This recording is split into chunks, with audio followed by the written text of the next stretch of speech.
Time for Super 16, presented by New Amsterdam Vodka. We are going to, I mean, we already got you guys squared up. I know. All right. I thought we were doing this together. Well, listen, apparently, you know, the hockey gods have spoken, and I will step away. Take over. Stay. Don't go too far. Don't go, especially with this Dan Rosen. He's very squirmy. So Sam squirmy. All right, let's start. We got, you know, the bottom half of this, or the top half, whatever you want to look at it, 16 through 9.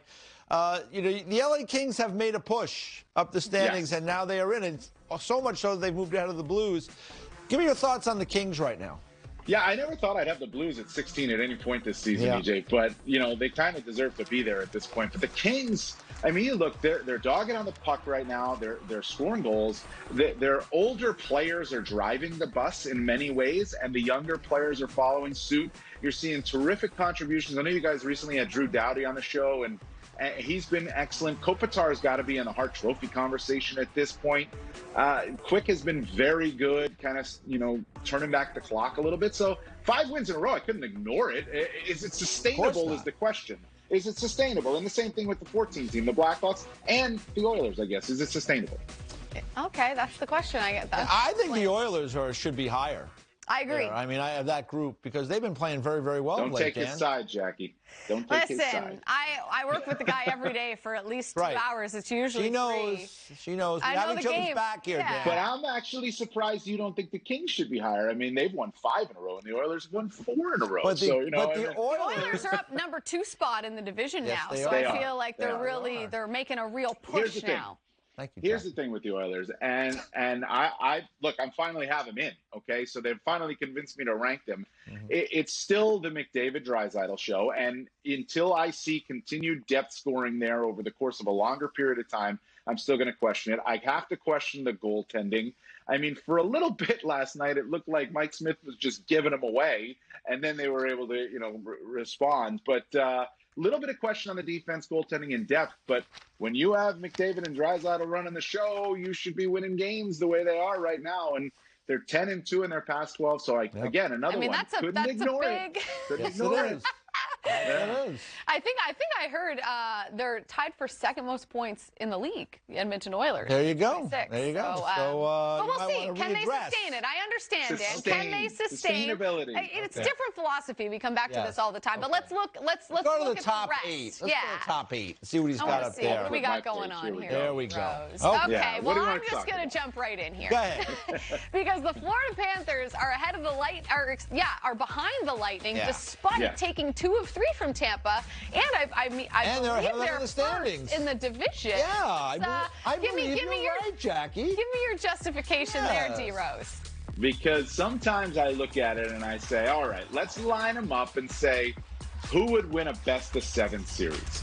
And I don't think that the Panthers are beating the Lightning in a best-of-7 series. I think they're very good right now. They keep getting it done. They'd be up 2-1 in that series.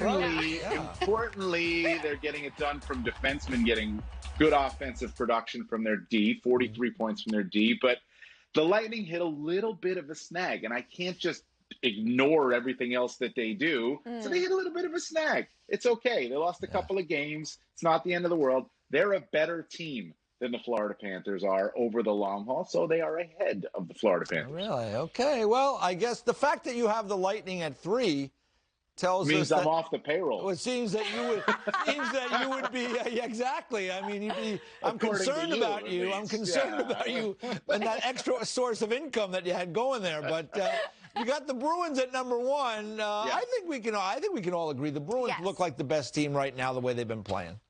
But they do. I mean, David Pasternak's got 9 goals in his last 9 games this season. He's got 57 goals in the last 79 games, Pasternak. And look, I mean, I think they take a hit with Jeremy Lauzon being out for a minimum of 4 weeks. So that looked like a really good top pair with Charlie McAvoy. But you know what? This team's going to be fine without him. They'll throw Matt Grzelcyk back in or whatever it may be. A big win, obviously, outdoors there, a response to losing a couple of games. But they, from top to bottom, the way you look at it, the way they play, the way they drive the puck to the net, come off the wall, go to the net, play behind, wherever they are operating, they seem to find a way to beat you. And I just, and again, a lot of it also comes back to terrific goaltending, and they have in my estimation, the most consistent duo that there is. Still doesn't like the Leafs, though. No. Listen, Like the Leafs are on the outs with D-Rose. It's okay. Well, again, another one of those teams in the 1980s division that's got to play some defense. I mean, the North Division is all goals, no defense. This is true. I can't even argue that. But always a pleasure, D-Rose. We got to get to break here, but NHL Now rolls on after this. Picks are next. Super 16 is presented by New Amsterdam Vodka, the official vodka of the NHL.